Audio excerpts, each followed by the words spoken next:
नगर निगम के चुनाव पास आने वाले थे। पूरे कानपुर शहर में टिकट को लेकर मारामारी शुरू थी, लेकिन सबसे ज्यादा चर्चा में वार्ड नंबर 40 की सीट थी। वो इसलिए क्योंकि इस बार वहां की सीट महिला के लिए आरक्षित थी। अब सवाल ये था कि चुनाव लड़ेगा कौन।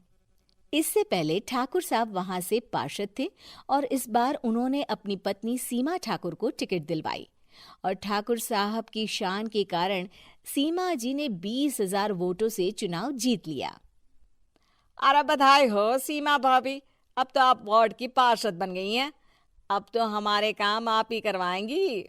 अरे ये तो सिर्फ नाम की पार्षद बनी है, वो तो महिला सीट आ गई, वरना पार्षद तो मुझे ही बनना था। अब भले ही चेहरा इसका होगा, लेकिन पावर तो मेरी ही होगी। अरे वाह भाई साहब, क्या दिमाग लगाया है आपने भी।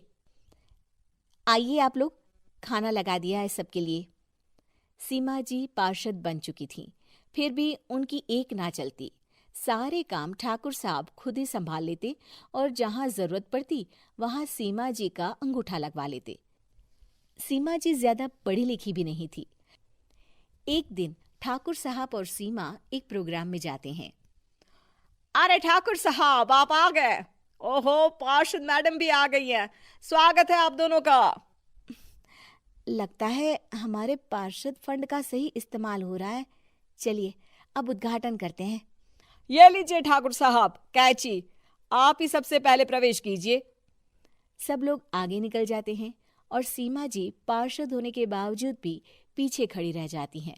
वो देखती हैं कि वेलकम बोर्ड पर उनका नाम है, लेकिन महिला होने के कारण कोई उनका सम्मान नहीं कर रहा। अगले दिन एक आदमी उनके घर आता है। अरे ठाकुर साहब नमस्कार। कल ना हम नोटिस किए कि हमारा घर तो अवैध है और नगर निगम वाले उसे तोड़ने आ रहे हैं। अरे कुछ कीजिए ना ठाकुर साहब। देखो भाई, मैं तो ज्यादा कुछ कर नहीं सकता, पर अगर तुम सबकी जेब गर्म कर दो तो कुछ हो सकता है। कुल मिलाकर 4 लाख लगेंगे। अरे 4 लाख ठाकुर साहब? अरे भाई, मैं अपने लिए नहीं मांग रहा हूँ। दरोगा है, इंजीनियर बाबू है, बड़े साहब है, सबको देना पड़ता है ना थोड़ा थोड़ा। बोलो है मंजूर? तभी वहां अचानक सीमा जी आ जाती हैं। अरे ये आप क्या कर रहे हैं?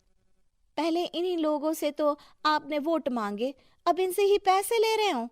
अरे चुप रहो तुम, तुम्हारा काम है सिर्फ अंगूठा लगाना, तुम वही किया करो। मुझे दूसरे काम तुम मत सिखाओ, समझी? और तुम ना जाओ, अब पैसे लेकर आओ, वरना जेसीबी किसी भी वक्त आती होगी। सब कुछ ऐसे ही चलते रहता है। एक दिन सीमा जी और ठाकुर साहब को एक लोकल मीटिंग में बुलाया जाता है। वहां पर कई और अधिकारी लोग भी मौजूद रहते हैं। अब मैं चाहूंगा कि ठाकुर साहब हमारे बीच 2 शब्द कहें। मेरे प्यारे भाइयों और बहनों, आज मेरा सौभाग्य है कि मैं आप सबकी सेवा दिन रात कर पा रहा हूं। आपने मेरी पत्नी को भारी मतों से जिताया है, इसलिए मैं आप सभी का शुक्रगुजार हूं।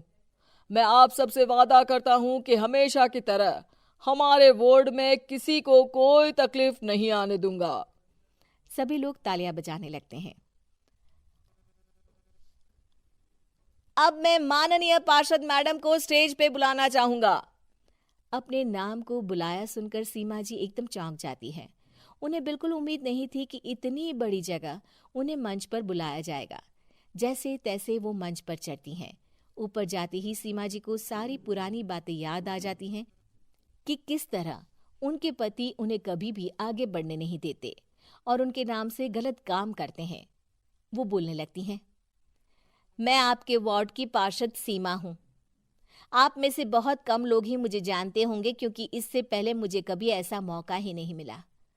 सारे मौके मेरे पार्षद पति यानी आपके ठाकुर साहब ही लेते रहे, लेकिन आज ये मौका मुझे मिला है तो मैं इसे ऐसे ही नहीं जाने दूंगी। मैं आपको ये बताना चाहती हूँ कि आपके ठाकुर साहब मेरे नाम की आड़ में गैर कानूनी काम करते हैं, जिस पर अंगूठों के निशान मेरे होते थे। इसीलिए मैं अपनी गलती मानती हूँ और आज अपने पद से इस्तीफा देती हूँ, ताकि आगे से कोई गलत काम ना हो पाए। अब फैसला आप सबके हाथ में है कि आप हमें क्या सजा देना चाहते हैं।